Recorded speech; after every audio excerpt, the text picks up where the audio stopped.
Well, here we are again. Hello, good evening, and welcome to the DMC Community live chat on YouTube. Hi, everyone. As usual, I'm joined by my three cohorts. Luke from Luke Diecast Outlaw. Evening, Luke. Good evening. Laz from Lazi-low collectibles. Evening, Laz. Good evening, everyone. And everybody's favourite, Mr. Martin Dare from Martin Dare Dinky Restoration. Good evening, Martin. Evening, everybody. Evening all. Evening all. Evening all. This week, it's a pleasure to welcome to our little chat Kev Payne from Kev's Diecast Restorations. I used to know him as Mr. P from PF. Go on, Kevin, you say it. PFP. PFS Modelling Project. PFS modeling. If you can remember that far back, the actual channel was called Peregrine Fortescue Smythe. Do you remember that? Yeah, yes, it was. Where yes, it was. Mr. P came from. Yeah. Stupid I used to name, but drugs. So what we're going to do is our usual catch-up round table, and then we're going to play Kev with some questions, all model related, so nobody gets flustered. But I do remember, Kev, the first time I come across your channel was a brilliant video. You were setting up your paints, and it was all about mixing paints or whatever. And I thought it was one of the best videos I'd ever seen. So it's always stuck with me, that one. So good stuff. Oh. Right, we'll start with Luke. Go on, Luke. Well, we did this in the tavern last night for those that for the uninitiated. What have you been up to this week, Luke?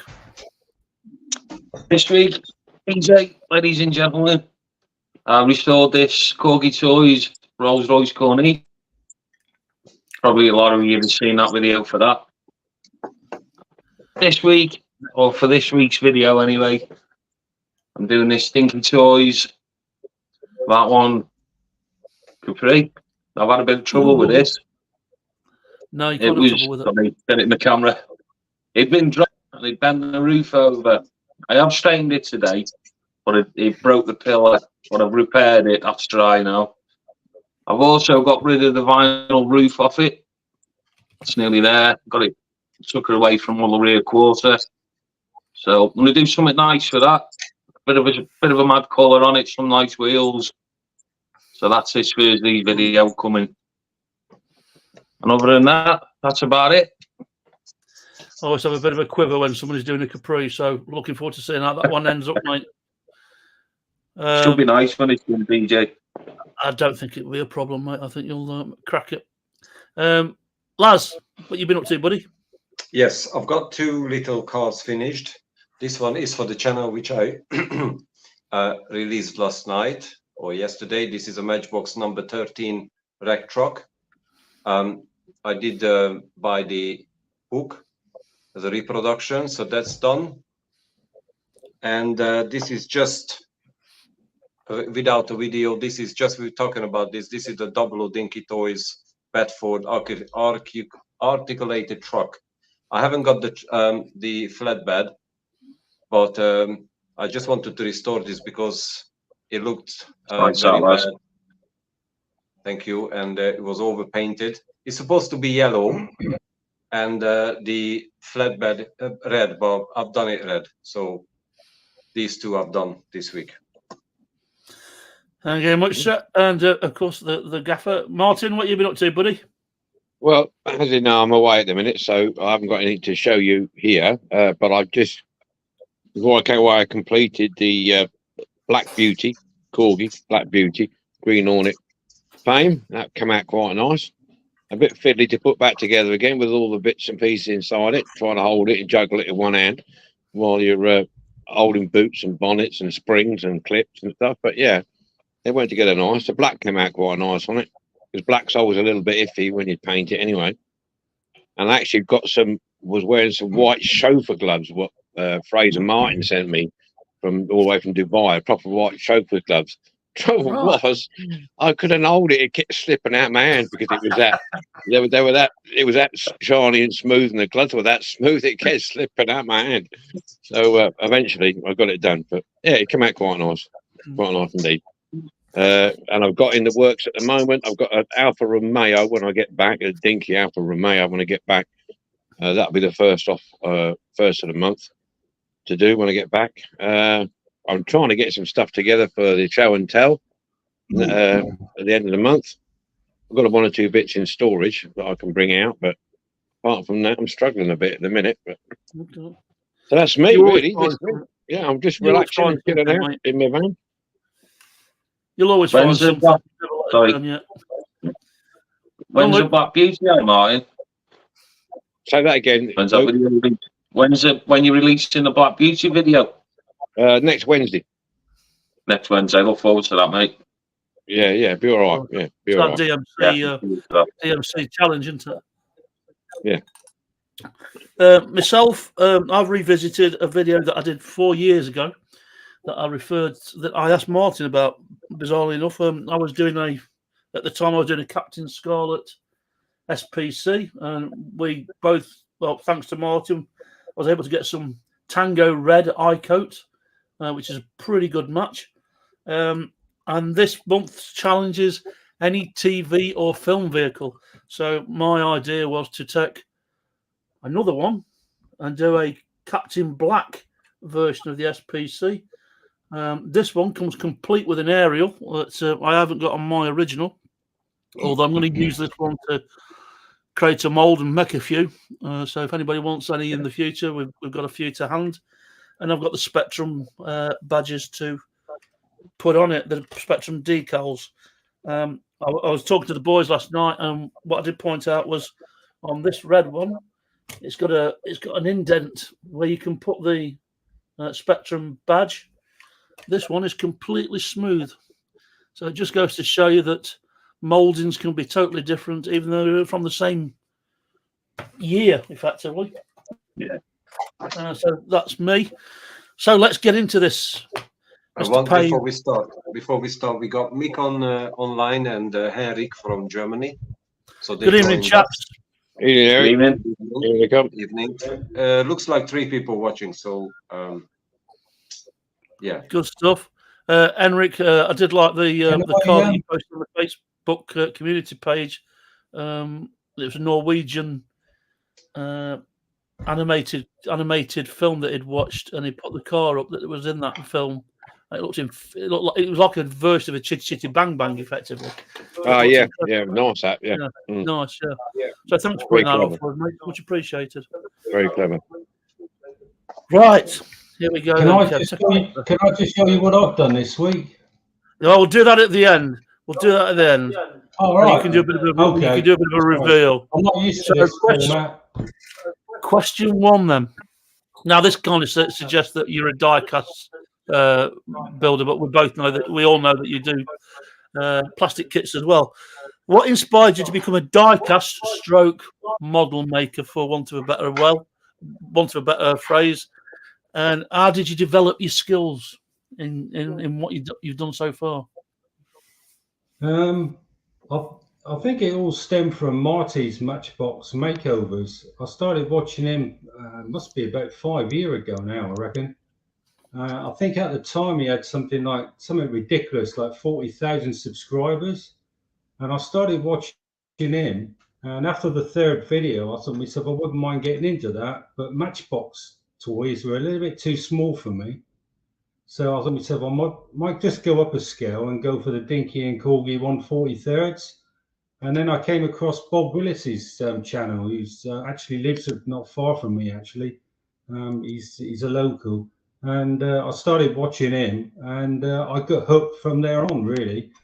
And the very first purchase I made was at a toy and train fair at Newton Abbot Racecourse.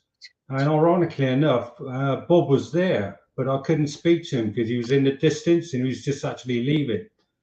And I bought 4 castings, I think. And the very first casting I restored was a Austin Cambridge A50. It was, I don't think the windscreen was present in it. I'm not too sure actually whether it's supposed to have had one. But I restored that and I really liked it. I really liked the experience. I didn't video it because that was in the future. But yeah, I restored that and I really enjoyed it. And basically, it just took off from there on, really. I just started buying diecast from the touring train fairs originally because I wasn't keen on eBay. But I buy a lot now off eBay. But they tend to be not job lots, they tend to be single buy it now items, you know. But yeah, that's where it all stemmed from, sort of Marty and then Bob Willis, and from there on. As Well, for skills, the other side of your skill level is that you do a lot of plastic kits as well. So I had you do a lot started of the plastic plastic kits. kits prior to that?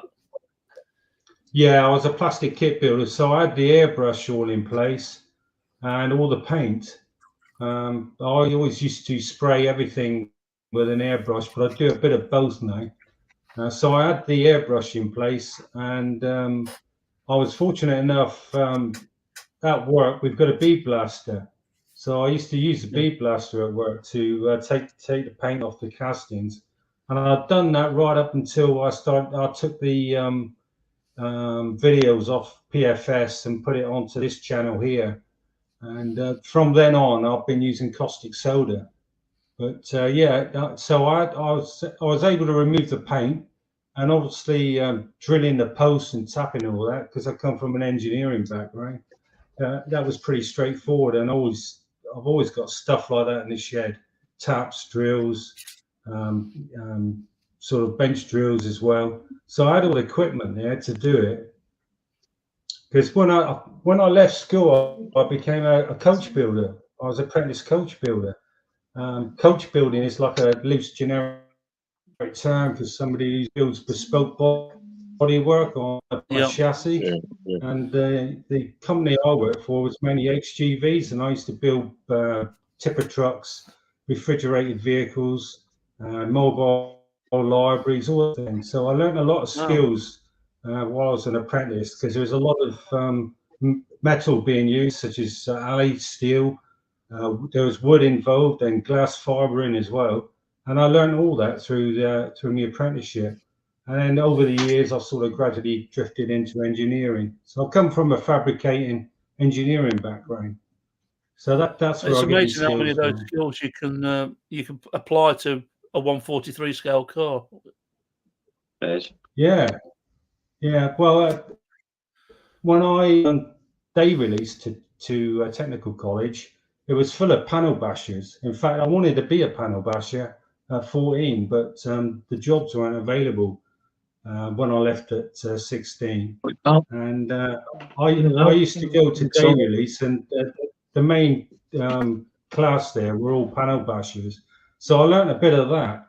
And well, many years later, I think it was 93, I bought an MGB GT, and I decided to restore that. And I cut the seals out of it both sides because it was rotten. And it went from the seals being taken out right to the inner and outer arches, the lower half wing. So it was a bit of a major job. And that again, I learned a bit there, because when I was an apprentice, I only learned arc welding, and I got to learn how to do MIG welding when I'd done the MG. And fortunately, somebody gave me a spot welder as well, so I learned how to use a spot welder, because you should always spot weld the bottom of the seals as factory spec, you know, rather than sort of spot welding. So I've done that as well. So it's just, you know, to restore a Dinky 143rd or Corgi, it's pretty straightforward compared with the real one. It's funny you should mention the panel bashing. My father-in-law worked for British Leyland, and he was there when it swapped from being man-handled to the robots coming in, and they set up a robot next to his bench while he was panel bashing, like, and he'd do one, and the robot's done 10 by the time it's finished. You know, it's just it made it look ludicrous for the poor guy. Like, to be honest, even back in my day when I left school in '79, you know, panel bashing wasn't what it used to be. They were body repairers, really. You know, if a car came in after an accident, they just get a brand new wing and bolt it on.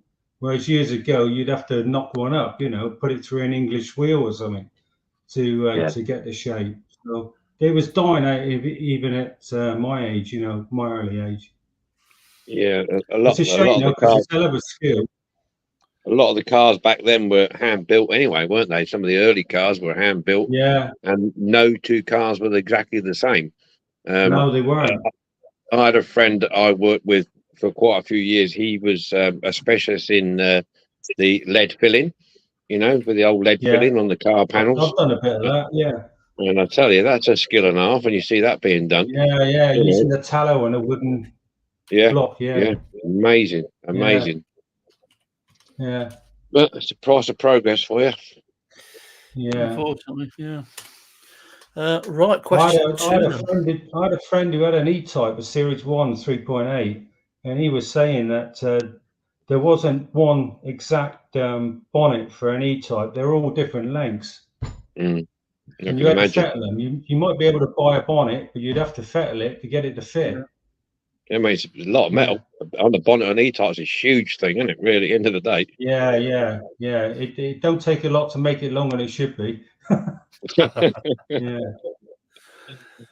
Right, there's a question two. Can you share some of the most challenging restoration projects you've worked on and how you overcame the difficulties?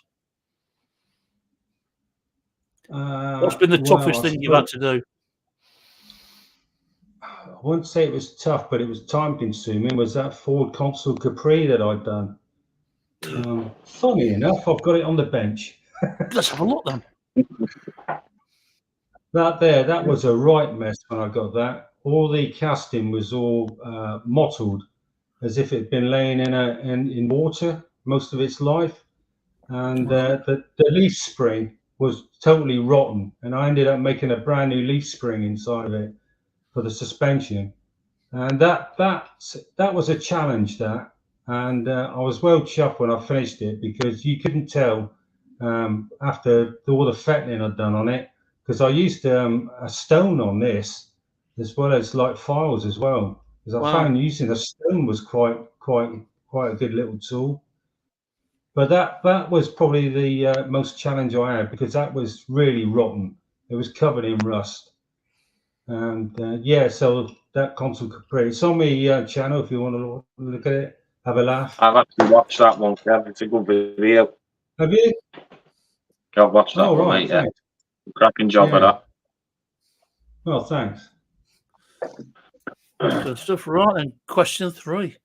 What type of diecast models do you specialise in restoring? You can apply this to your... I nearly said Airfix then, and I washed my mouth out with soap. No, I nearly said it. Can you say some of the most... sorry. So what types of diecast models / plastic kits do you specialise in restoring? And do you have a favourite era or brand you enjoy working with? I know the brand you don't enjoy working with. That's a given. I won't discuss plastic kits here, but diecast, I tend to build pre-1970 stuff, because I'm not interested in anything with the free running wheels like Whiz Wheels and what's the other one? There's Whiz Wheels and Super Fast. They've got those wolf race look wheels on them, and coming from a scale modeling background, they don't look right. They look like caricatures of the real thing, And Hot Wheels is definitely not one I'm interested in. But it's basically all the pre 1970 stuff with the spun hubs. As for a manufacturer, I suppose Corgi's one of the better castings. At least I find that anyway. Dinky's all right. I don't have a problem with Dinky's, but I think Corgi's just got the edge on it, on the the finish of them. So I do enjoy restoring those. But each car is different, really. Each car's got its problems. Michael is online, Australia. Yes. Good evening, Michael. Good evening, Laz's mum. Good evening. Good morning. Are we all right to call her Eva instead of Laz's mum? That sounds a little bit familiar, doesn't it? She's everybody's mum, I think, at the minute. Hello, Eva. Hello, Michael. Join us from Australia, and he says it's it's good morning there. Yes. Morning. Wow, he's committed. That guy is, bless him. Yes. Where would we be without him? Okay, thanks for that one. We're getting there, Kev. Don't we? We're getting there. Question Yeah, that's 4. all right. There's plenty of How time. do you how do you approach the restoration process from initial assessment to the final touches, ensuring accuracy and quality? How do you get the best out of your build, Kev?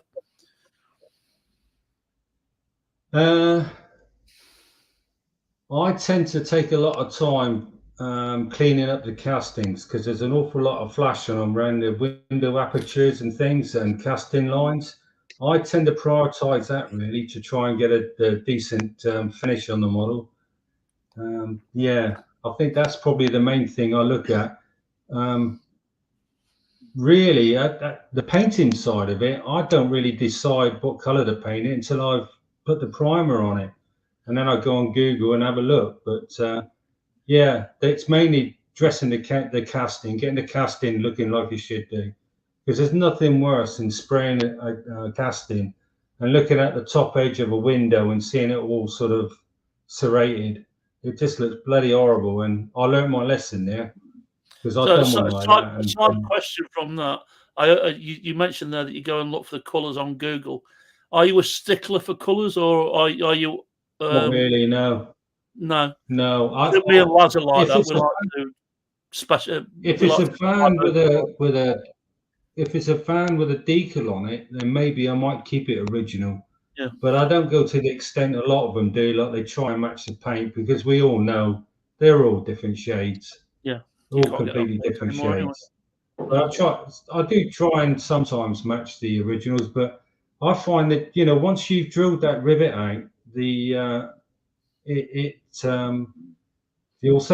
authenticity is sort of void on it, really, isn't it? Because you drew the rivet out. That's it. It's worth nothing, really, is it?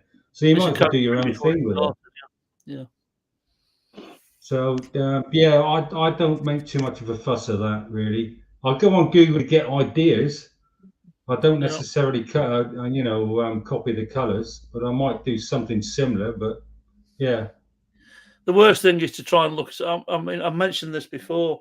Martin did the USS Enterprise, and without wanting to copy what he did, I tried to do a studio version, so it was more light greys, and dark greys. But you go onto a fan forum and ask the question, "What colour should the Enterprise be?" You're just starting World War III. It's just not worth asking. You know, just go with your gut. Really, I think is the best advice. Yeah. At the end of the day, it's a personal hobby, innit? You do what you want to do with it, really. Yeah. You paint it pink if you want. A bit like these walls behind me. I'm not a pimp, by the way. This is my daughter's bedroom. This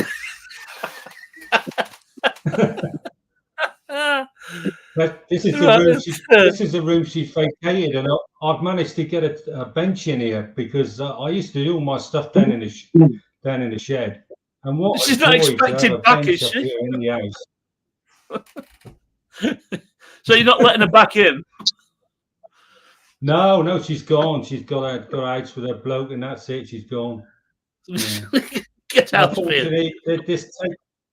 This table had to be collapsible because the missus wouldn't have anything permanent in here. So it's got folding legs, this bench, which is fair enough. It kind of reminds me of the Peter Kay advert when he walks into the house and his mum says, and he says to his mum, "Come on, we've got a home for you now. You know, we're going to put a pool table in here, and you've been stuck here, and the kids like, you know, come on, get out. I want to turn it into an hobby room. Don't come back." Good stuff. Right, so question 5. I know there are because I've seen some of the videos, but are there specific tools or techniques that you find particularly effective or innovative? Wow, in the diecast restoration field. What's your toolkit? I'll tell you what I like to do, because of my background, engineering background. I tend to try and make things a lot easier to either repair or restore. It's like Martin's tube that he used to warm up with a flame. I mean, that just inspired me. I thought, what a bloody good idea, but it'd be far safer with something with a handle that generates heat. And a soldering iron went off in my head, and I thought, right, I'll get the lathe go in and machine up an end for it, and that's where that started. So I like that sort of thing, part of the hobby, where you can go off and make tooling for it, just to make it a lot easier to to enjoy the hobby. The other thing is, I've just recently got hold of a press set that we're throwing away at work, and I saw it there, and it's covered in rust, no handle on it. And I said to the guys, I said, "What are you doing with that?" He said, "Chucking it in a skip." I said, "I'll have that." Because as soon as I saw it, a light bulb went off in my head, and I thought, I'll use that for putting hubs on to splined axles. So I stripped it down at work, degreased it, put it through the bead blaster, and rebuild it, put a new handle on it. And I made some bespoke sort of tooling ups for the hubs to sit in. And now I've got a press that I can use to push on the wheels onto the spline axles. Is that the one? I was using a vice. Before is that I was specifically using a the vice, Corgi and it was ones, all right, Kev? but it's cack-handed. I don't like doing things cack-handed. I've got to have something to make it a lot easier. And is that specifically the Corgi splined axles? Well, I don't know. I don't know. Is that just a Corgi thing? Is it? I really don't know. Is that Corgi thing? I don't know, Martin. I've only seen them on Corgi tire. I think Corgi did it mostly with their smooth hubs. Their smooth hub vehicles. The moon hubs. As far as I'm aware, Dinky didn't have spline hubs, but Matchbox did a few with the spline hubs. But I'm pretty sure that Dinky didn't. They went from pinched axles to peened over axles. Maybe in their later ones, like after in the 80s, maybe or whatever, when they were coming to an end, they might have used spline. But as far as I'm aware, they were peened over. I think Corgi did it on their early ones, on their smooth hubs, but I think they stopped doing it after a while and went to the spun hubs, the shaped ones. The shaped, I don't know if they call them what you would call them, turned hubs. Yeah, the turned, the recessed ones, aren't they? And the grooved and. Yeah, I would imagine it was all a matter of costing, really. I mean, having worked in manufacturing, I mean, you've got those smooth hubs. It's every time you do one of them, it's a lot more metal. Then you've got to have the machine to do the splining and what have you. So I'd imagine it was a cost-cutting exercise, I suppose, to do things cheaper and quicker. I mean, I don't know whether back in the day, I mean, we'll probably never know, there was some kind of copywriting that if Corgi came out with like a moon hub, that Dinky couldn't do the same thing because it's just a little bit. No, I don't think so. No, I don't think so, because you could see you can get the hubs, different hubs of this later on the same. I don't think there's anything like that. Because you'd have whoever put the windscreens in, the clear winds in first, would copyright it, and then there'd be stuff. There wouldn't be any copyright on that, PJ. No, anything like that. But I think it was more cost cutting as time went on. And if you think about a production line, you need a lot of speed, and you need a lot of to make things. It's like Kev said, make things easier for yourselves and for your staff. So you've got to make something. What can we run along a production line and with a press like that, or a machine will do it for you. Out of it you can possibly get. So, question 6, Kev. How do you source replacement parts for vintage or rare diecast models, and what challenges do you face in finding authentic components? Right, now this goes back to the fact that I don't buy job lots. I only buy individual castings. Sometimes I might be lucky in getting a job lot, but I tend to look for stuff that's less than £10 on eBay, and that includes postage as well. And that's what I tend to look for. Now, when I'm looking for just one casting, I can have a good look at that casting and see if I need any replacement parts.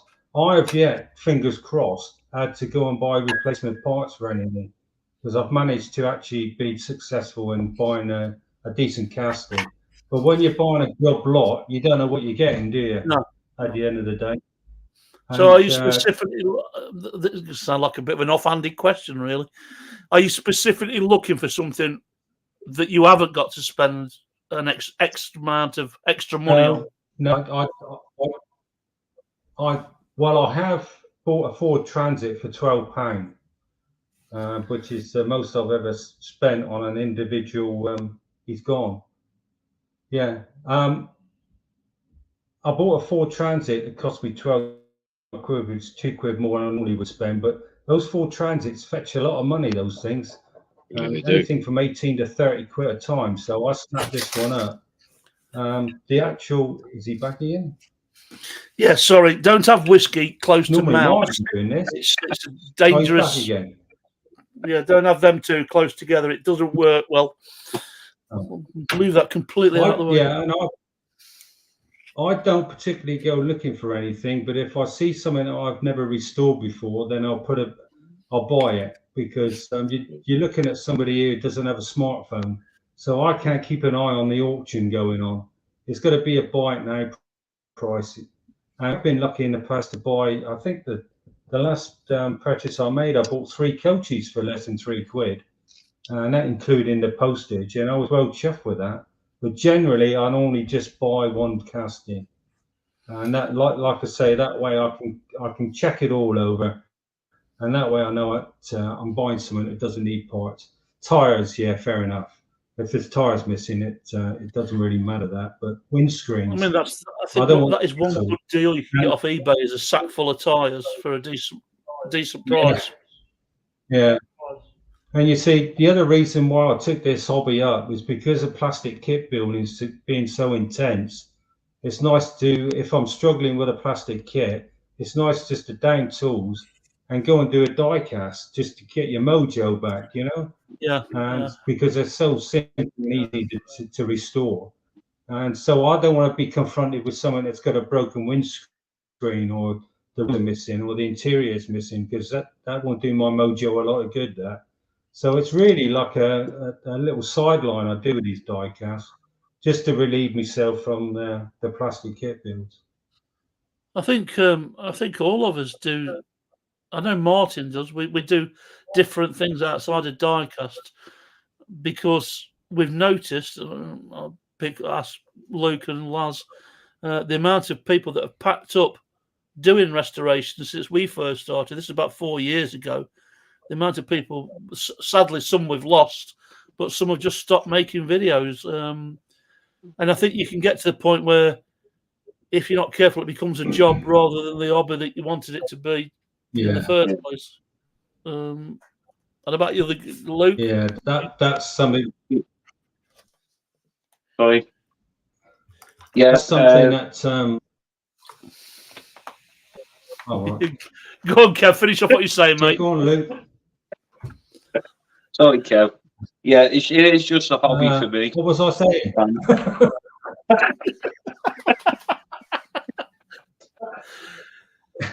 Turn up, PJ. help! We got out of step. We got out of step then, chap. We got out of step. We did. I was just asking Luke if you noticed, since when you started, the amount of channels has cut down from what it used to be. Seemed like everybody was doing die-cast cars at one point, and yeah, we've lost quite a few. I think now it's more reviews of Hot Wheels and job lots, less restorations, less even customizations. But let me welcome Export Life Reels Pain and Old Boys Toys. Good evening, chaps. Welcome along. Welcome back. They joined us as well. Good evening. Welcome back. It's we got 6 people watching. Yes, that's fine. We've noticed, and I want to take this opportunity on behalf of all of us to thank the guys that are watching now live. But we have noticed that a bunch of people are watching these videos long after we've gone. So we're getting about 50 to 60 views on some of these videos. So my thanks on behalf of all of us for watching. I'll save the commercial advertising until the end. So let's save everybody the pain. So, Kev, question 7. Can you share any memorable stories or experience from your time as a diecast restorer or model maker, perhaps involving a particularly unique or sentimental project? In a word, no. Right, question I 8. think I've done I don't think I've done anything sentimental. I don't think, and even in the plastic kit thing, no, not really. No. Or has anything gone in the bin? Yeah, we'll move on from that one. Oh yeah, no. Martin's just picked up on something, because I've seen a video where you picked something up and chucked it in the bin because you lost your rag with it. I can't remember what video it was. Wasn't an Airfix kit, was it? It might have been. You was not a happy camper. What video was that? I don't know. I'm going to have to go back and have a look. We have Pete as well, Pete Presley. Yeah. Pete Beardsley. Welcome, Pete. How you doing, yeah. mate? Yeah, he says there's always danger with YouTube. It can become a core rather than a fun hobby. Part of the reason I never got involved myself. Yeah.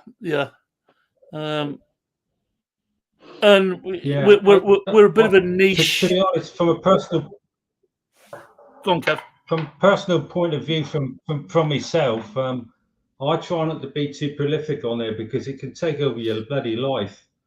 I mean, when I first started, I wanted to put a video up every week. Well, I just couldn't do it. I just could not do it. And trying to pander to your viewers and your subscribers is the worst thing, and it just stresses you out. So a lot of diecasts are all videos, but the plastic kit builds, I build more off camera than I do actually put on my channel, because I find that camera can be a bloody pain in the arse sometimes. Yes. You can drag the build down. It's in the way. You lose your mojo, and you think, so why am I bothering? You know. So Go on, mate. Carry on. Sorry. Yeah, no, carry on. What's the time difference, do you feel, between doing a die-cast restoration and a plastic kit build? Surely the plastic kit build's taking a lot longer, isn't it? Yeah, I mean, I know guys out there who'll spend 6 months, but they need to get a bloody life. I normally take about maybe 3, maybe 4 weeks to build a kit. Die-cast, I take my time with those. I can take it. I mean, my recent upload, that was a simple casting, but that took me a day to do that. It's the quickest die cast I've ever done. But normally I only do stuff weekends, you see. During the week, I don't bother with it. So a die cast probably takes me probably about a week to do. Yeah. But I'm like I say, I'm not that prolific anyway. I've got die cast lying around here that I really ought to be getting on with, but I just don't, because I've got to try and balance everything. What with me modelling here and this and going for walks across Dartmoor and things, or I've got other interests. You know, I just can't focus it on each one. I'm going to ask. And then of course there's the financial side of it. It costs money. All these hobbies cost money. Yeah. And that's another reason why I only buy out stuff, because I don't want to spend 40 quid on a load of toys and then find half of it ain't no good. Well, I'm going to have to ask, now that you've mentioned it, walking across Dartmoor, have you seen any big black cats? I've seen a cat going to work one morning. It was an ocelot, and it was crossing the dual carriageway. I was on the way to work at 5:30 in the morning. And when I got to work, nobody believed me. It wasn't black. It was an ocelot. It was mottled. A big curly tail. And I thought it was a domestic cat until I got about 3 foot away from it. And I thought, that's not a domestic cat. And it worried me because it was heading across. It was heading across the dual carriageway to a farm. And I thought, it's after the sheep. I didn't hear anything. I should have gone. I love the conspiracy theories. But so I have seen a cat, but not on Dartmoor now. Got to ask. You got to ask, when it's Dartmoor. Dartmoor's beautiful in the summer. Absolutely. I'd love to get down there, mate. Yeah. Yeah. Do they still have the horses on there, Kevin? The what? So yes, they do. Do they Yes, still have the they're horses still on, wild. Dartmoor? Yeah, Yeah. yeah, and the ponies. Yeah, the ponies. Yeah. Yeah. Did we get to the bottom of where you got your plastic, your replacement parts from? Yeah, you don't buy any. Well, You don't. That's right. You don't. I So didn't need to buy any, did I? Because I'm a yeah. I'm a So smart let's ass, so I let's didn't say have to need to. let's say you've got an era. I mean, I don't know about you, but when I first Yeah. started collecting diecast, it was the ones that I wanted from my childhood, like the Jerry Anderson stuff, etc., etc. So if you No, have you I'll had tell to, you, yeah, go on, mate. I'll tell you something here, right? I started restoring diecast in 2018, 2019. 3 years prior to that, I sold the house in Totnes and I cleared the attic out and I had a box of diecast there and they had tires missing, windscreens broken. And do you know what I'd done? I took them down to the recycling centre. All my toys that I had from a youngster. 3 years later, here I am buying them off eBay. Yeah. And I would dearly love to have restored those because they were mine and I played with them. And they were mostly Dinky and Corgi as well. And I could kick myself, but at the time I didn't know any different. No. I thought you I had tires. exactly the same scenario. It's not diecast related, but I gave away all my albums, all my vinyl away because I never thought I'd want a turntable again.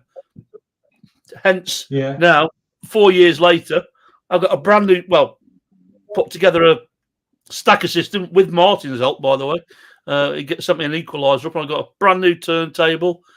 And now I'm buying all the stuff I gave away again. So, War of the Worlds, Black Sabbath, Purple, Maiden, all these kind of albums. Yeah. And the prices have doubled. Yeah. You get a lovely warm sound from a vinyl, don't you? You don't get it with a CD. CD's so critical, isn't it? Yeah. And I don't mind the crackles and pops and whistles and, it just adds to the atmosphere. No. Yeah. Atmosphere. What's Pete saying? I did exactly the same when I moved in with Mrs. B. Kev. Threw away everything out, threw everything out, thinking it was childish. Such a regret now. Yes, I would consider divorce at that point. Wow. Yeah, I was unfortunate. I was the other way around. We didn't have anything. I'm not sort of. My dad was in the service all the time. We moved every couple of years. We had to move from camp to camp, so we weren't allowed to have anything, to keep. So it was a case of you can have something, and then after that, it gets chucked when if you're going abroad or going to Germany or Gibraltar or Malta or something like. You can't carry all that junk with you, so it had to go. So I was never allowed to have anything on a permanent basis. Like I had a few cars and toys that they're always giving up to somebody else who just moved in next door or whatever on the camps, you see, and then it was recycled that way. So I never really had anything to nail down as a child, a toy as such, I do remember going up and buying the old Airfix kits in the plastic bag with the staple instructions over the top. The really, really old Airfix kits. We used to go and get them in the pocket money, and me and my mate would sit in the back in there and get glue everywhere, and and that's when Airfix were putting paint. You get the paint in the glass jar. Airfix did a paint in a glass jar with a screw top, and used to get paint everywhere. And it was great. If you could get the wings on the biplane to stay on, he was doing really, really well. Us kids can't remember things like that. You see. That was our Saturday. Yeah, playing with them, and then going to the garden and setting light to them, and like, look at that, it's burning away.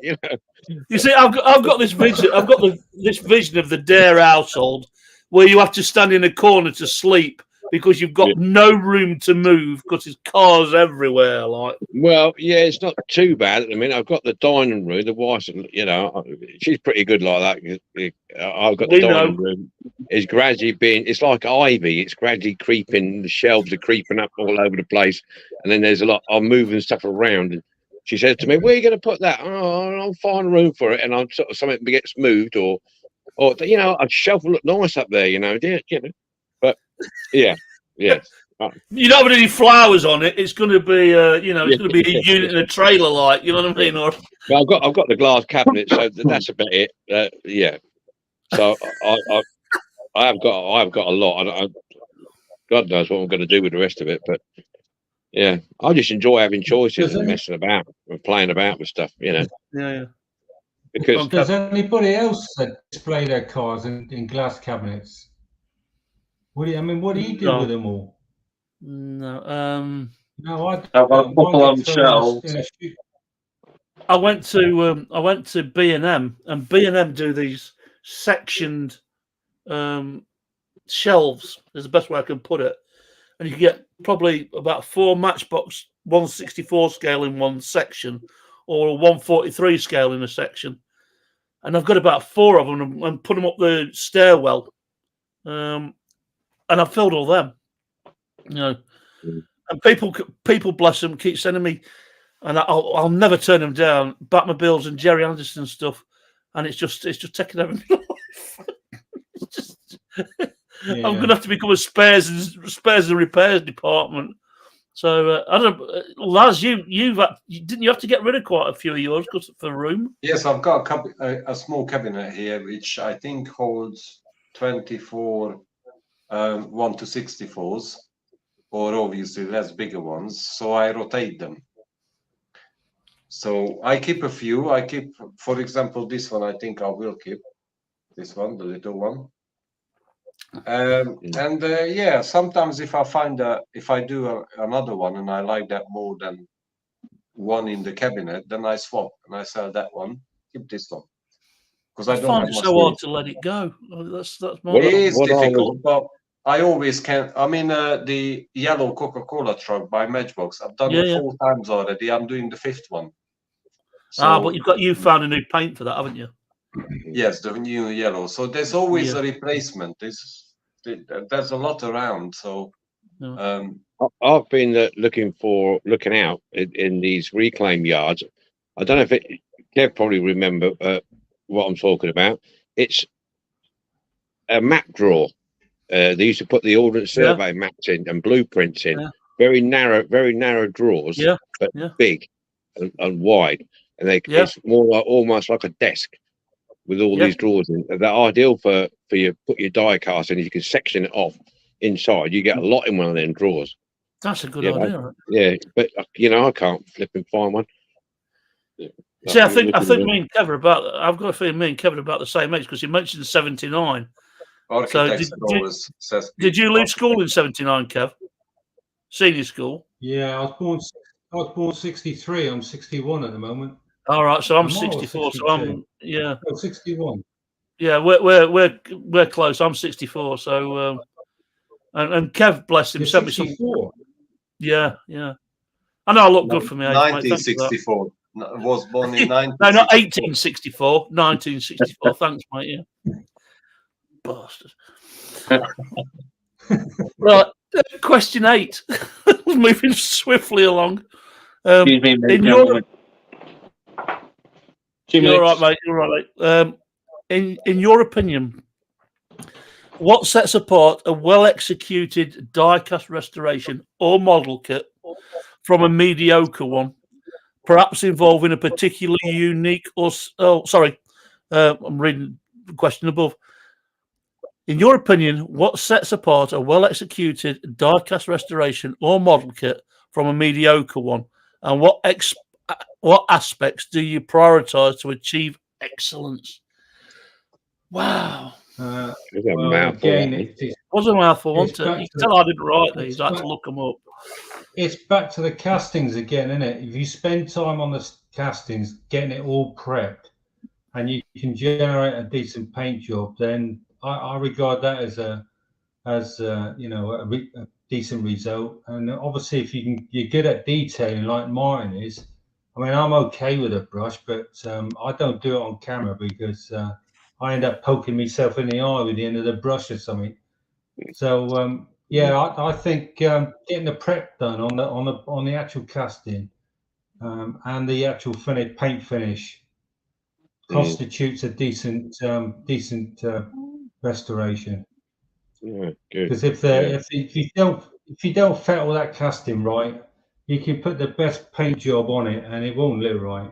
Yeah, I agree with that. Yeah, you But can. then it's down to people's preference again, isn't it? Some people don't want to bother with it, which is fair enough.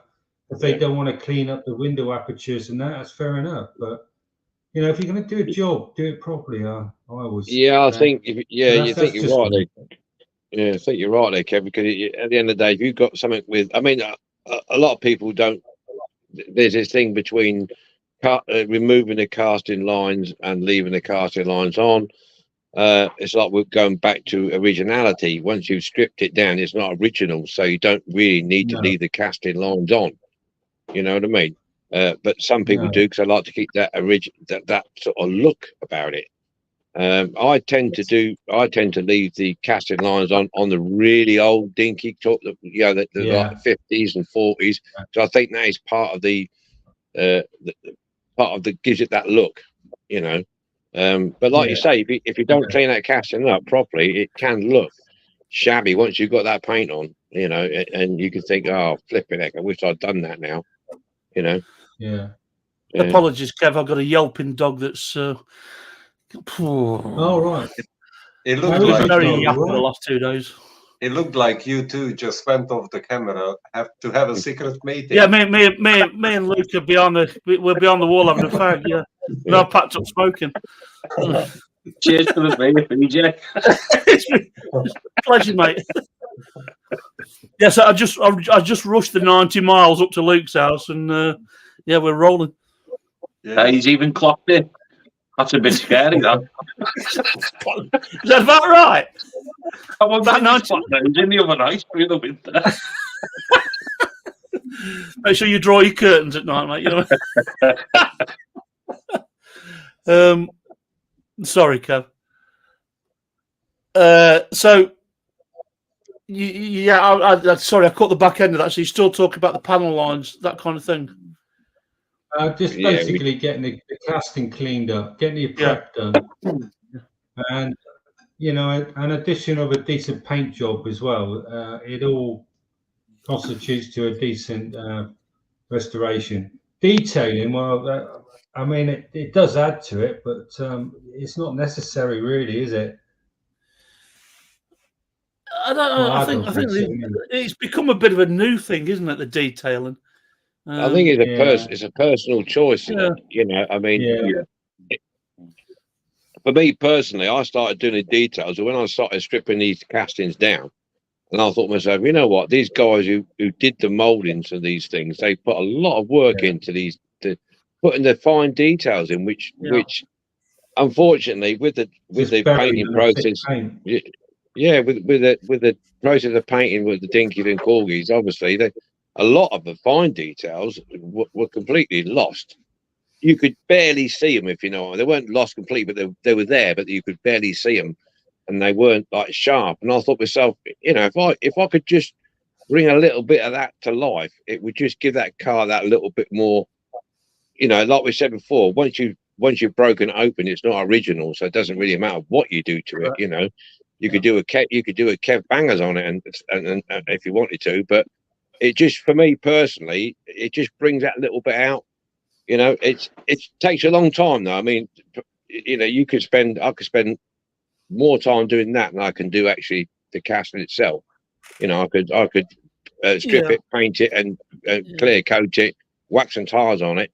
You know, but the detailing takes a long time. I mean, I've seen Luke and yourself where you'll scrape the panel lines to get the chrome effect. You know, that doesn't always work. Oh, trust me, I can't. Every time I think about doing it, I'm thinking, I'm just going to chip the paint. Just leave it alone. You've got to know when to go. No, that's enough. Leave it alone. I can't remember. Somebody did it on video, and I can't remember who did it. And wasn't me. Thought, oh no, I do. It weren't you. No, it weren't you. You don't do videos, but. I was like this last night. I give it a go, and to be honest with you, the first time I ever done it, I was sweating. I was actually sweating because I painted it all, and I thought, you know what? If I make the wrong move here, that's going, and I did, and quite a few times I scraped the paint. I'd gone too far with the knife, or I got the wrong blade, and then I did it at the wrong time. I've left the paint dry too long. If you leave it too long to dry, when you start to scrape it, it breaks up, it cracks and breaks up. And, Yes, it comes was in terrible. pieces. And Well, I mean, too early, it's too soft, and it starts to pull the paint away. So Yes. you just got to get that sweet spot on it. So when's magic time then, Mr. Dare? When do you peel your paint off? It depends. It depends really on the type of paint. If it's high coat, you can do it around about 15 minutes. Yeah. All right. Like when you pull your masking off. If you leave your masking on too long, you've got to risk of pulling your paint off. Yeah. It's just getting your blade underneath the primer. Yeah, and then gradually bringing it up. You're going under your top coat, under your primer. That's why I always like to prep my line that I'm going to do. Get it as smooth as you can with the paper, so you've got the blades not catching on anything as it goes along. Yeah. Sometimes I've had it caught on, and you get in the right angle, get the blade at the right angle, and just gradually doing it. You know, it's just practice, really. It's like anything else. But yeah. I was going to use chrome foil. I thought I'd try some chrome foil that the modelers use, but I don't know. I'm a bit heavy-handed, and that's a bit thin for me. That chrome foil. Kev know what I'm on about. That they use it on the cars. That's real thin chrome foil. It's sticky back, and you can. And I think for me, I'd be ripping it, and I would get frustrated with that. I certainly would. Is that almost like a gold leaf type effect? Is it? But yeah. It comes in a sheet. You cut it out and you peel the back, and they put it on the 124 scale cars. You'll see a lot of the American channels that they do it, and it all goes around the windscreen and around the frames and stuff like this. That's news to me. We have a few comments. Before you go on, crack on, lad. Before you go on, I've just gone over to iCoat, Clear Coat. I've been buying Alfred's because I always find Alfred's a really good clear lacquer. I've stopped buying it because it's far too expensive. It's getting ridiculous. Yeah, about $10.99 a Well, it's $11.99 the last time I bought one, and I've heard it's gone up again. I think I've gone on Amazon and bought 3 cans of iCoat clear lacquer for 16 quid. Delivered for nothing, so it works out about just over 5 quid. Anyway, the problem I'm finding with it is that it's crinkling the decals. Ever had any problem? No, I've clear lacquer. I've never had any problem with it. I haven't had any problem with the iCoat crinkling the decals. Whether they've changed the chemicals in it or not, because I used to use a lot of high coat, and then when I watched one of your videos, Kev, when you went on to Halfords, and I thought, you know what, I'd try that, and I've been using Halfords clear coat for quite a while now, and like you said, I went in the last time I bought some, I thought, well, that's only £12 a pop here, you know, and I went back into the range and I got a tin of high coat clear lacquer instead, which was about £3 cheaper, but yeah, I haven't, no. Not yet. We've talked about Alfred's in the past, Mark, and what you'll correct me if I'm wrong. What we tend to find is you'll go to the range first to look for the iCoat equivalent of a colour you're looking for, and if they haven't got it, off you go to Alfred's. Like yeah, I'm lucky because I've got the Alfred's is next door, but one to the range, so I can nip in one to the other. Yeah, but I like going to Alfred's because sometimes they have a lot of the discontinued lines at £3 a tin, but it's just recently they haven't had any, so it's a shame really, because I was going there and I'd clear the lot out of the bottom of the rack, you know. So I would have all these, take them all home. I mean, I've noticed that my local range doesn't seem to be stocking up that well as it did in the past. It's still there, don't get me wrong, but they don't seem to be the depth of cans in No, there. no. I had a job one of the reasons, apart from watching Kevin's video on the Halford lacquer, it coincided with me going into the range and couldn't get any clear lacquer. Couldn't get any. No. I couldn't get any clear lacquer. I couldn't get any primer. So I thought, you know what, I'll just go and buy Alpha's primer and Alpha's clear lacquer, and that's been okay. If you remember, I always said that I don't like high quotes clear paint. I never liked it. I've done. Well, I mean, that's had a coat of high coat clear lacquer. Now the difference between that and probably what Kev's. I'm not going to speak for Kev, but you've also got in mind there's various different types of decals nowadays. There's the decals you buy offline. There's the decal that's printed on white by DeskJet printers. There's decals that are printed by yourself on laser printers. So depending on the quality of the decal can have a lot to do with it as well. Yeah, we have a Pete's comment. Halford stocks Simonese clear coat. Clear at $6.99 for the same half a liter. Yeah, it's harmonized. I've got some of that actually. Yeah, so that and Kev's Banger Races says, thanks for the mention, guys. You're welcome, Kev. Well, that being said, that in 2 weeks' time, Kev's Banger Races is going to be here to answer for himself. So that's an exclusive. We're going to have Kev on in a fortnight. We're sorry, PJ. We're just to carry on with the clear thing there. Yeah, I know that Luke, you use it. Do you use a 2-pack clear, or do you just go 2K? The paint? No, Yeah. 2K clear. The base coat is just air dried. Don't put any hardener with the base coat. The base coat I use is dry within 10 minutes. Like when I was doing scraping the casting lines or any of the detail that was on, I'd do that and then lacquer afterwards. But say if the model was in the undercoat where I was going to scrape off, I'd take the paint off the undercoat off, then put the top coat on, scrape it again, and then do the lacquering. But now I just tend to use a spray chrome and just highlight where I want it. It's much easier that way. Just do the window trims and stuff. It's a lot better like that. So have you guys not suffered any? What's the best way to describe it? Chipping, I would guess is the. Not really, no. Only if I drop it on the floor. No, I'm just thinking about when you pull the paint away, it's coming off smooth, so that's fine.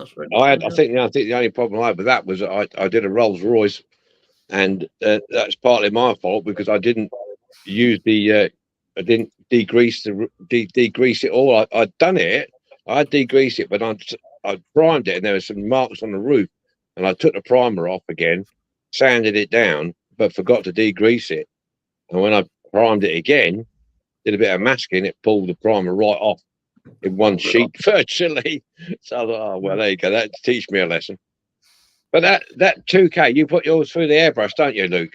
That 2K clear. I do, mate, yeah.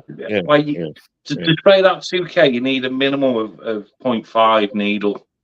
They say you mix it 2-to-1 with hardener and then 1 part thinners. I always go probably 20% more than that, just for it to flow through the airbrush presser.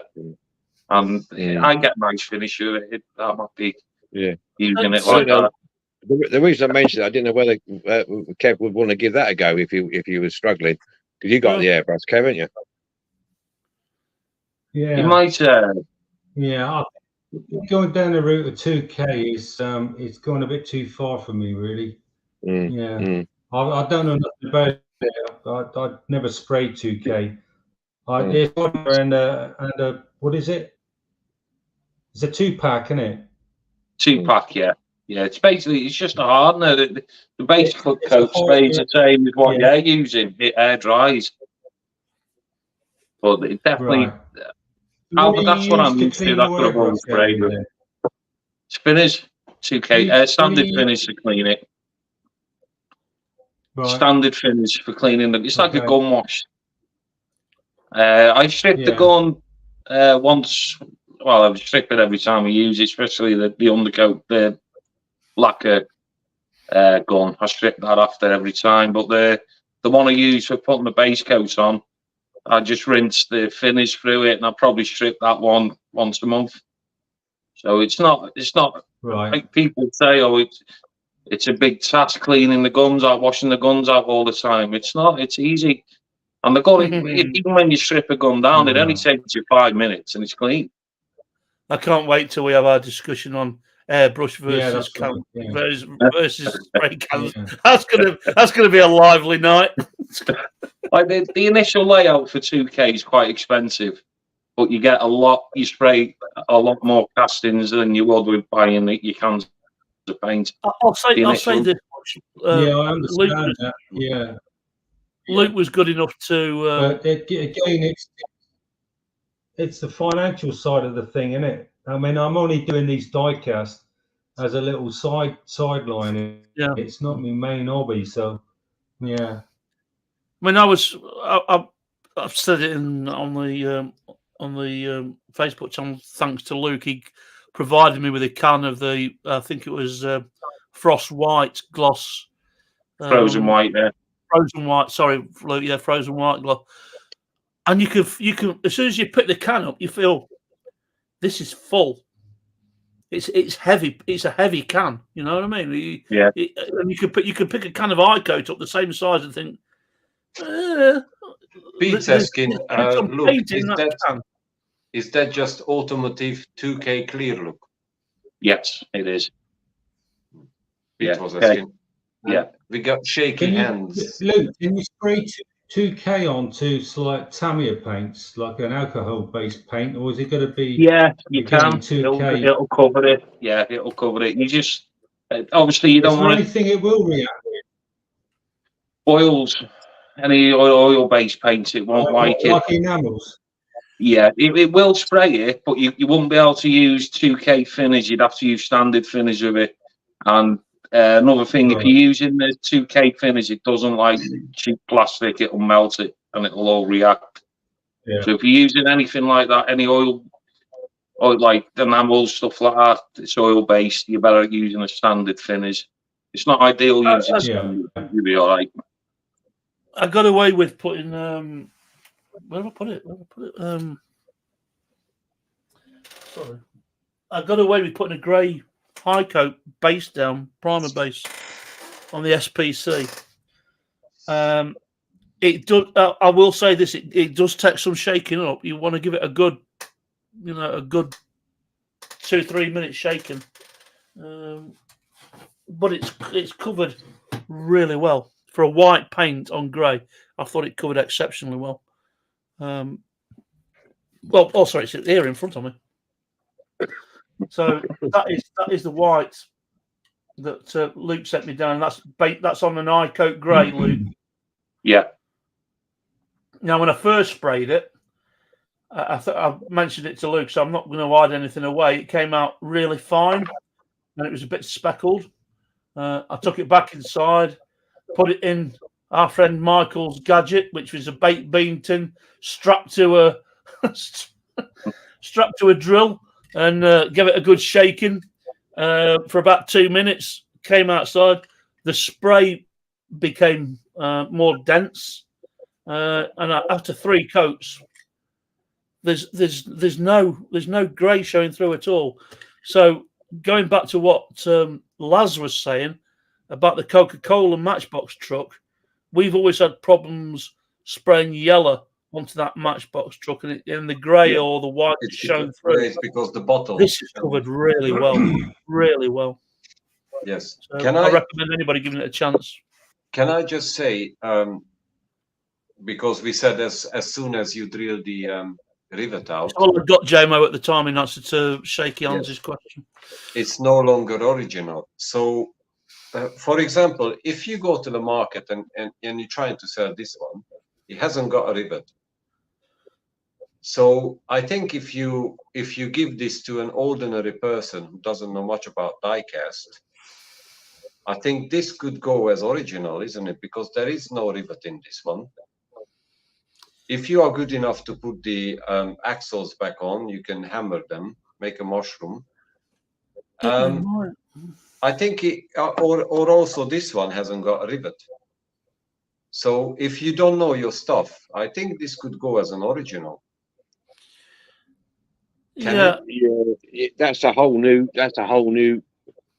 subject, isn't it? I mean, there's a guy out there who does these fake matchbox at the moment, isn't he? He sells them on for extortionate money on YouTube, trying to pass them off as originals, you know, which is not really a good thing, is it? I mean, I don't do this because I always say, if somebody's asking, oh, this looks nice, I always say it's been restored. So, you know. Without ramping up the Jerry Anderson stuff, we spotted this at Stafford because I always say to Martin, look, the Jerry Anderson guy's here, the Jerry Anderson guy's here. And what he does, he takes the originals and puts a negative spin on it. So you'll get a black SPV or black Interceptor. He'll change the colours or he'll do the white Studio Interceptor. And they look fantastic. And sometimes they look better than more often than not, they look better than the originals. Yeah. Well, yeah. I never had a problem with the restored one. Some people just say, I don't care if it's restored. I love it. I want it. So I think it's unique as well. If you, for example, I changed the color on this Double-O Dinky. Maybe there is no Double-O Dinky in the world existing in red like this. So in a way, it's quite unique. You know. There's anyway, question 9. Yes. Question 9. Question 8, actually. Hang on, before you do that, hang on, I've got a question for Luke. Go on. Go on, Kev. Fill a primer. What's the best way of applying that? Is it best to apply it on top of a coat of standard primer and then another primer on top of that to sandwich it? No. What? I use High 5 filler primer. Just like you spray any other paint, you put a tack coat down, leave it just to tack off a little bit, and then I give it 2 heavy coats. Then the beauty of that stuff I use, I haven't got it here. Once it dries, it shrinks. So you think, oh, I've lost all the detail, but after 20 minutes, as it starts to shrink back, all the detail comes back. And it's really like this car's got to have a lot of filler, especially around on the quarters on the top where these lines have been. The whole roof I'll fill and I'll do down the sides. Once I undercoat that, once it's dry and I flat it back, there'll be no shrinking. And no matter what I spray over the top of that, you won't see it. It'll stay absolutely perfect. And that's what I like about it. Right. Okay. I think this is going to be a good topic to go through in the future about how we start from stripping paint back to the point where you're going to spray it, what process you go through. Yeah, it's going to be interesting because I think we all do probably something slightly different. I'm thinking of getting a couple of castings together in various stages of preparation through the restoration. I might do a live one evening. Some bit of work on the bench and maybe a bit of work in the spray booth. Just go live one evening, maybe. That's what I'm thinking of, anyway. Yeah.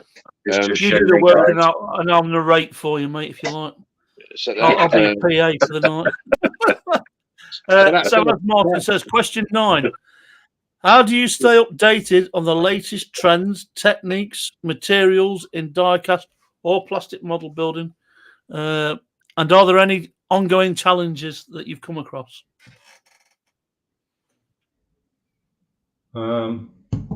Stumped him.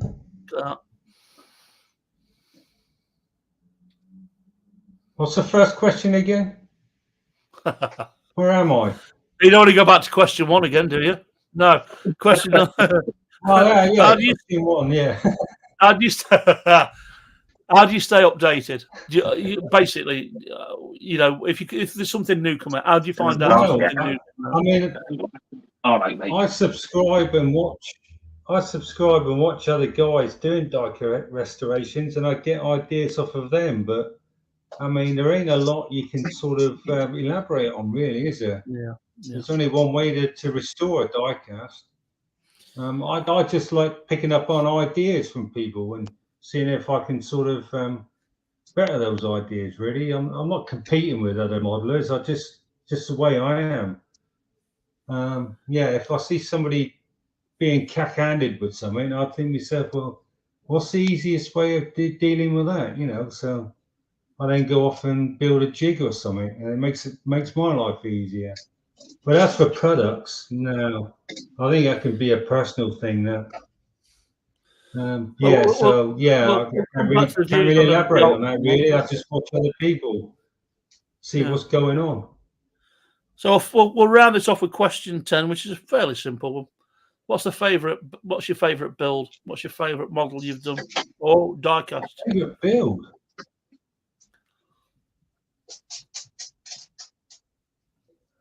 I think it's got to be. Funny enough, it was a box Super Kings Peter built. I bought 2 of them, and I butchered one of them into. I don't know if you remember that. I remember that one. Yeah. It's on my channel. Peter built wrecker truck. I had 2, and I was going to make one good one out of it. And halfway, I had a bit of an inspiration, and I cut most of the casting up on the second one and created a trailer with it. That was probably my best build because that was done on the fly. That idea. Is that the one with the double hook? No, that's the Holmes wrecker you're thinking of. Yeah, possibly so. Yeah. This was a Matchbox Super Kings, a late casting for me because I don't normally bother with those castings. But I saw the wheels on it, and I thought I wouldn't want to do a custom job on that. So that's the reason why I bought it. Yeah, I made a trailer for it. It's on my channel if you want to look at it, have a laugh. Yeah. That's well, Kev. That's your 10.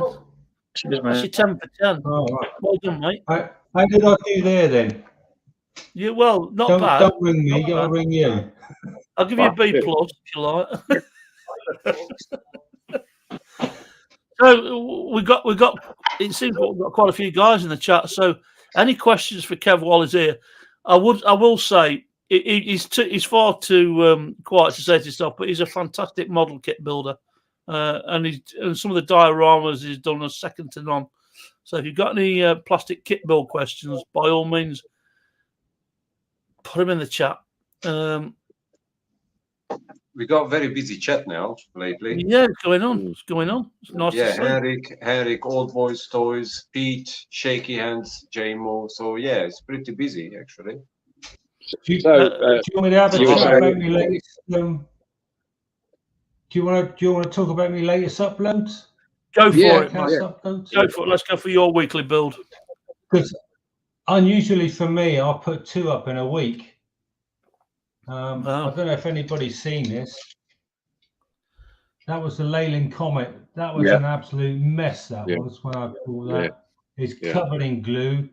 The cab and the chassis was all split, and it was a bit dodgy actually. Whether I was going to end up restoring this because I could see that the cab was going to, sort of make its way away from the chassis. But I took a lot of time with that. A lot of baking soda and super glue. I was well chuffed with that because that was really rough. That was a buy it now price, £7.50 including delivery. Yeah, that's good. That's good. It's a nice truck. That I haven't had to buy any parts for it. Tires were good on it. Sorry, it's Mark. a bad one. Yeah, it's a good video that was. I enjoyed watching it. No, it's a Leyland Comet. Yeah. Leyland Comet. Yeah.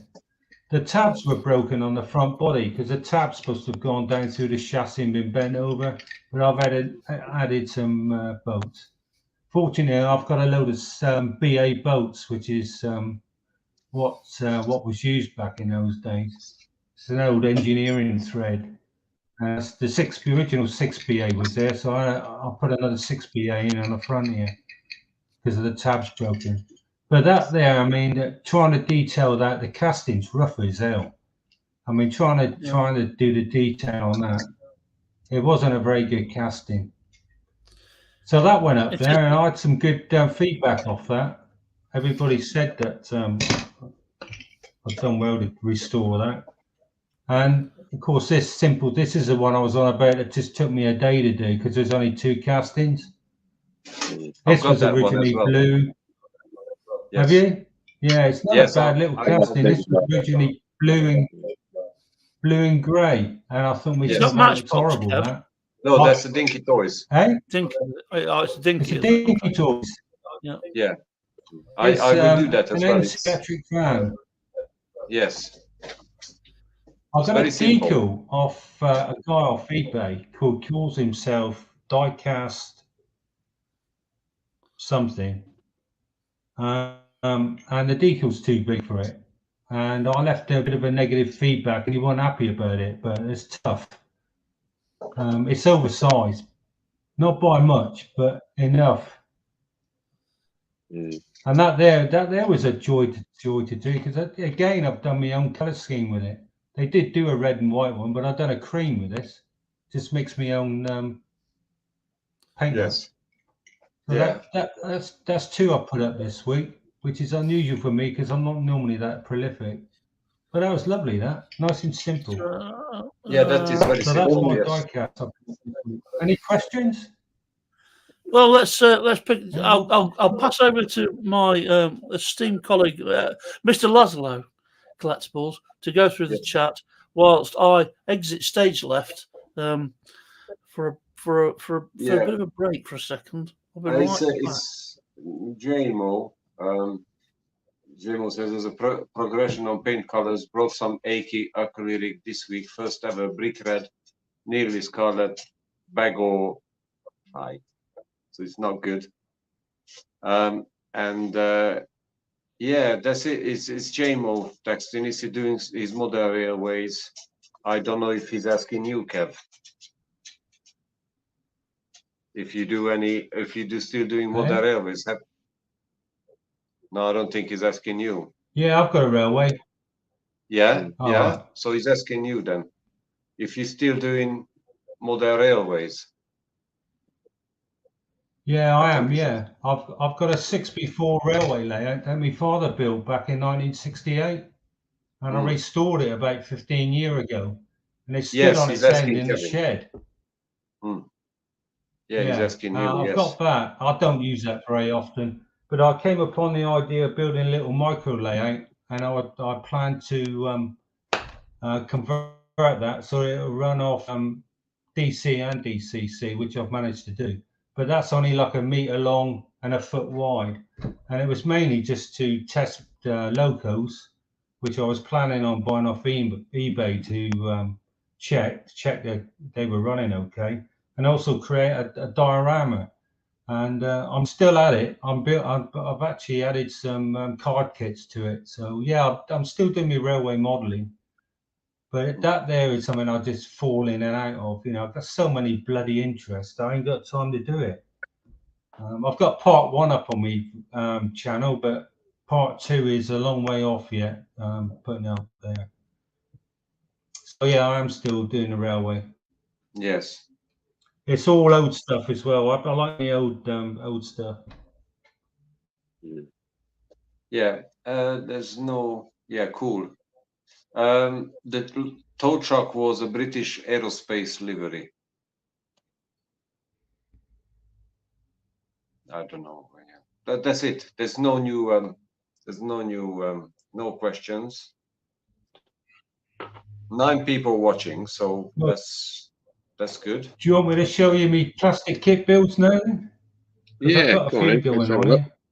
Yeah. Yeah. I'd like to see them. Yeah. I think most of you already know about this one here. I'm building. I love Tamiya kits. I absolutely adore them. I'm building that at the moment. Oh yeah. EP4. Yeah, nice. Unusually nice. for me, I'm going to copy the box art. So I've sprayed the body today, which I'll show you in a minute.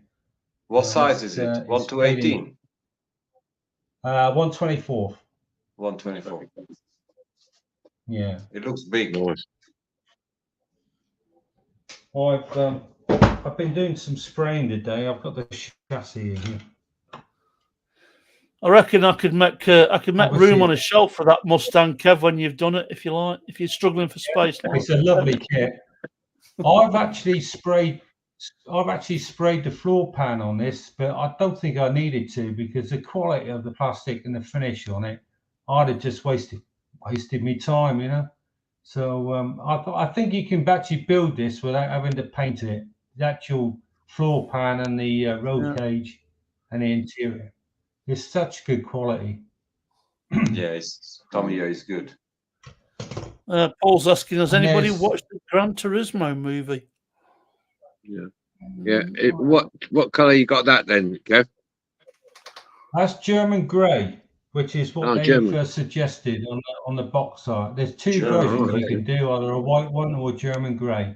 Now, unfortunately, German grey is a matte paint, so I've had to apply a light sort of ghost coat of lacquer on this, so I can apply the decals. Because as you know, putting decals on a matte finish, you're going to get yourself into problems doing that. So this is at a high coat plastic primer applied, and it's been airbrushed with Tamiya XF63 German grey. So I'm about to apply the decals to that, so that then once that's done, I can add all this bloody lot, because all this lot's going to go under the bodywork. It's all skirts, vents, grills. And all that's going to be, because this is matte. Oh, matte, is it? Yeah, not satin. Yeah, you're not in matte, yeah. No. Well, they did say satin, but I don't have any satin paints.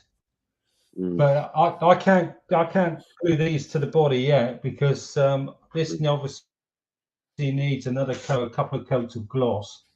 And if that's going to be matte, then I've got to get this decaled up, glossed, and then I can add these matte parts to it.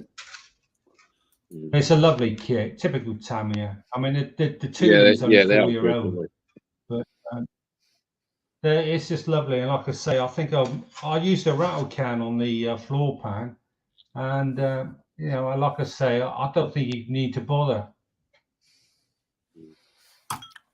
The wheels on that, Kev, have they got proper rubber tyres, or are they just all plastic? Yes, they're rubber tires. Yeah, they are rubber. They've been sprayed titanium. They are the wheels. Nice. Although they look the same colour as the body. But yeah, I'd imagine that's why you pay the Tamiya. That's why you pay the Tamiya price.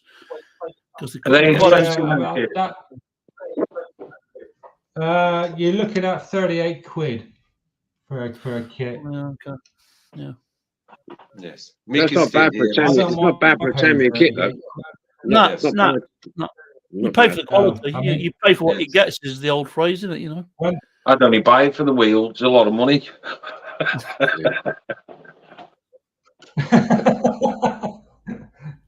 Yeah, I think when they came on the market, they were retailing for about 50 quid, and there was a lot of moaning going on because there's not a lot of engine detail. As you can see there, it's only showing out the bottom part of the engine there. There's no engine detail because it's known as a curbside model. There's no opening bonnet or anything, so they wouldn't add it. But everybody moaned about that. But I mean, for 38 quid, I don't think you knock it really. You know, you get what you pay for. That's that. This is something else I've got on the go. You got that? Oh yeah. Oh, nice motorbike. Oh, nice. Never ridden a bike, but I always find them fascinating. I've got a couple of Hondas myself. Nice stuff. Are you still riding your bike, Kev? I just go in and out of, really. Yeah, I still got both my bikes, yeah. We have a question from Eric. This is something you need to sort of go in and out of because this is really intensive to build one of these. And sometimes you just got to walk away from it. Especially when you get to the end of the build and you start handling it more. And you end up breaking like footrest off of it because you squeezed it too hard. You got to be very, very delicate with it. A lot of dexterity needed. you say that, Kev. I'm going to come back to you on that. Firstly, Laz, you picked up on. We've got a question in the chat. Yeah, Henrik says, question: do any of you have the new airbrush cabin with the waterfall in front of the filter? I bought a brand new one, but can't bring myself to use it since it's new. Does that mean anything to anybody? Is that what I in don't the? think it has a fan, does it? It uses with a water drawer in it, draws it in that way, I think. Yeah. Ah, I think I know. Yeah, when I used to work for that Perkins Diesels, when we was painting the engines, we had water running underneath the boot to draw the paint down. You know, so we had the warm air coming in the top, and like a big river running underneath to check up underneath the floor, and that you would draw the paint down, and then we'd go outside, and then it would go for a chemical process where it would be solidified on the top, get a crust, so we separate it. So yeah, I think, I don't know whether it just be a gimmick when you use it for a home airbrush, because I don't think you get that much spray. Well, maybe might just be a gimmick, but it just basically it draws the paint down and out, you know, rather than anything else. Have you?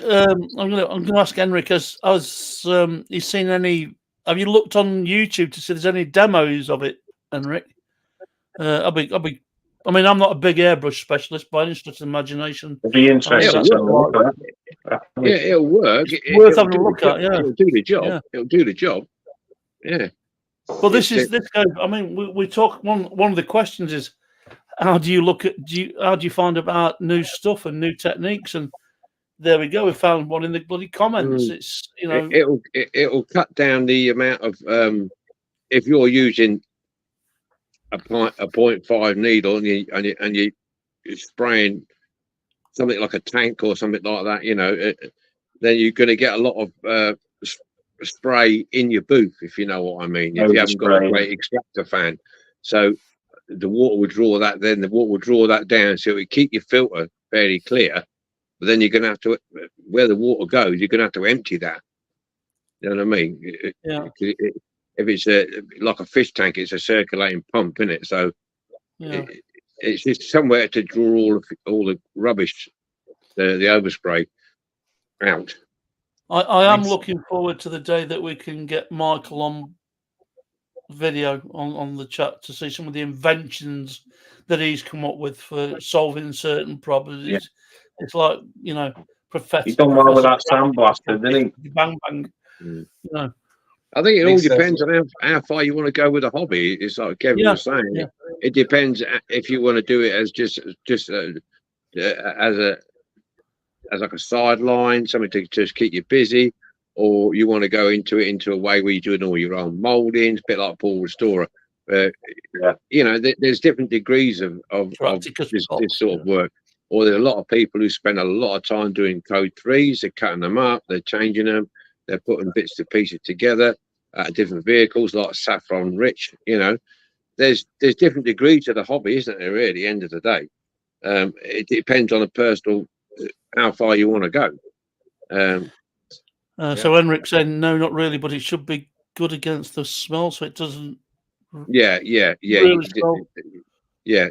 obviously, you're going to get that the effect with the smell. But I don't think I found a real video of it in use. So if anybody comes across a video, chaps, I haven't seen one personally myself. I haven't seen one personally myself. No, I've been watching recently. I've been watching videos on melting the castings down into the melting pot to recast. So all the old die casts that you don't use, you know, you can melt them down and use them to make white metal parts. Yeah, stuff like this. You know, I've been looking at that recently, but there again, there's a cost to it, isn't there? And have you got the time to do it? Because all these things take time. Airbrush system. Multiple all these things. Yeah. So it's something else that's been grabbed from, how do I put it, real life and miniaturized into a hobby kit, I'd imagine. Yeah. So that completes our 10 questions. Our thanks to Kev for agreeing to do this with us. It's been much appreciated, buddy. So Yeah, as I I said, enjoyed that. Like I said at the beginning, it's something different. yeah. Well, the Definitely. idea is that we're going to get a different YouTuber on every one. It gives us. I'm always appreciative of the people that have joined the Facebook community. So in a way, I've always tried to promote. Oh, sorry, I say I. We have always tried to promote the channels for other people, which is I think is a big thing in our community, because we now know that there are specialists out there that know about paint, that know about 3D printing, that know about all these processes, and we can pick people out, and that's why we can bring them online and say, would you do this interview with us? So we've got Kev coming up in 2 weeks, who that should be entertaining, who does his banger racing. We've got Ron from Sumu Diecast coming up in after that, the following 2 weeks.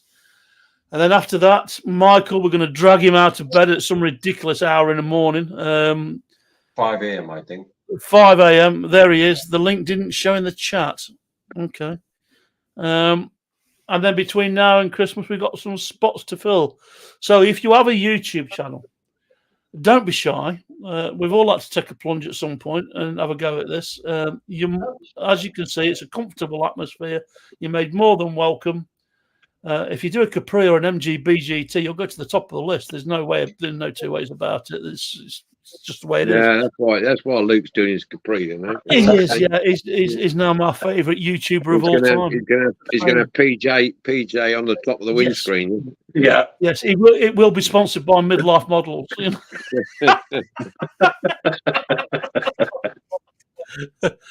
know? And what that It'd be nice to see that Capri without the vinyl roof lines on it. Yeah, because I have that same one myself, the metallic blue one. There's a lot of parts to it. Look, there's a lot of parts to that car.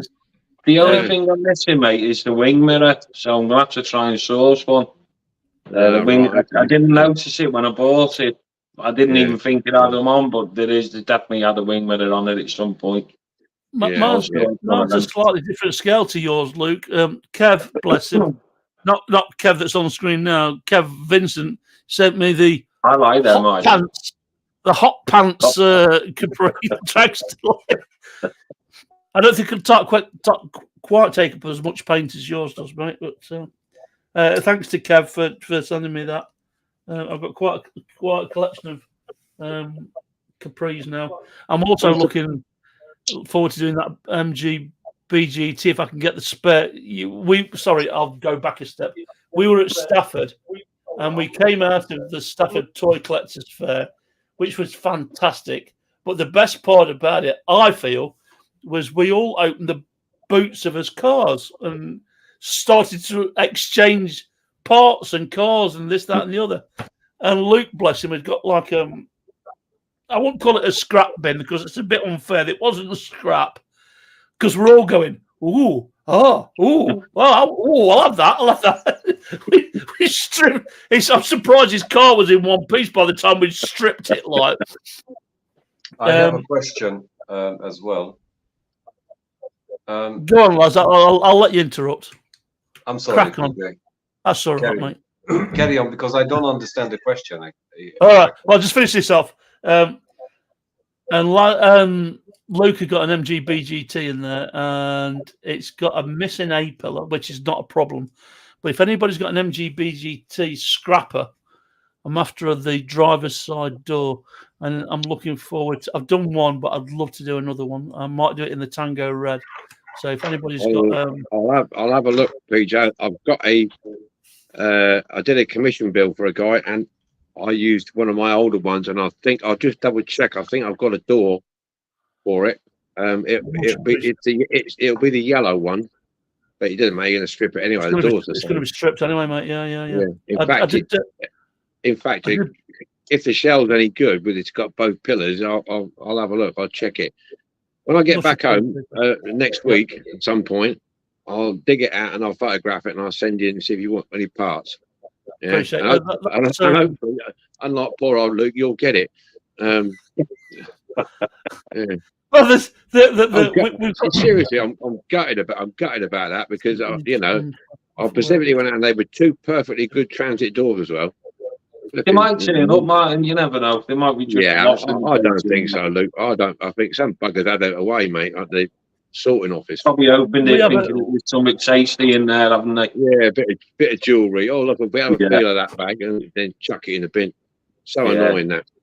I think what I'd like to do is when we get to the end of all the YouTube channels that have joined the Facebook community, I'd like to start to invite some of the guys that haven't got YouTube channels.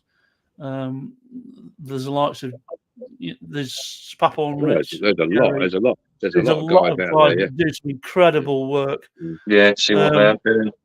And see what they're doing, and just encourage them in the hobby, not necessarily because they've got a YouTube channel, but because the tech part. We do a thing. If you're not aware, I think mainly most of the people that are online know we do a monthly build off. There's no prize; it's just taking part and fun aspect of it. And a lot of the guys that take part in, I would say 60% haven't got YouTube channels, but they do some fantastic work, and you've got to give them a shout out, and because they help keep the channel going, really. That being said, now we come down to the painful part. So, firstly, thanks to Kev for doing this with us. I think he's found it surprisingly more entertaining than he thought it might be, which is good. But we have now set up a Patreon channel. If you want to contribute to helping the running costs of keeping this up and running, please sign up. It goes towards 2 or 3 applications that we use to keep this going, and it's much appreciated. We've only got one price; it's not going up or down. It's I think it's $4.95 a month. So if you're interested in taking part in that, we all appreciate that because it keeps us all up and going. It keeps the presentation going more than anything else. Told you about what's coming up in the near future. Please find us on the Diecast and Modelers community on Facebook. We have a more raucous version of this on a Friday night. We call the Tavern. It's more like Fight Club than it is a YouTube chat. It's more like a Fight Club. It's a little bit more raucous. Put your kids to bed. Make sure the wife's not in the room. It's more like a carry-on version of this, but we love it. It's we had I think we had 10 online on Friday night. Thanks go to the likes of Mick, Michael, Mike. There's lots of M's in our community as well for some bizarre reason. Andy, thanks to all them guys for joining us on Friday night. Any last passing comments, gents? We'll go around the table. Luke, none from me, mate. All good. All good. Martin. No, I'm fine. Yeah, I'm fine. Just gagging for a cup of tea now. Yeah. Have a brew, son. Have a brew. Stupid duper. Lads. Yeah, just quickly finishing off with the comments. Henrik says, Les, which matchbox Leslie car have you made the most of? I think that must be the yellow Coca-Cola van. I think I've done 5 already, or doing the 5th one. Michael said he sent the YouTube link about the waterfall airbrush system to PJ via Messenger. Pete says, I really do need to visit the tavern. Been on my to-do list for many months. And JMO says, you can listen to me swear I'm politically incorrect or watch my feet. It is like the Bernard Manning of Diecast. And then Pete says, okay, good night, gents. A very enjoyable evening. Thanks. All right, boys. Playapps is saying goodbye as well. My thanks to Luke. My thanks to Laz, as always. Martin, appreciate it. Kev, especially to you for agreeing to do this with us. Hopefully, what comes around goes around, and we'll do this we'll bring it round again in 12 months' time, see how things have gone. And that's me. So we'll see you soon. We'll be back in a fortnight with Kev's Banger Restorations or Kev's Banger Racing. He'll shoot me down and tell me I was wrong. But we'll be back with Kev from Banger Racing, and we'll see you soon. Take care. Yeah, good night, all. Thanks Catch for you watching. soon. Bye. Thanks for Thanks, coming. Kevin. Bye, Kev. Right. Diecast.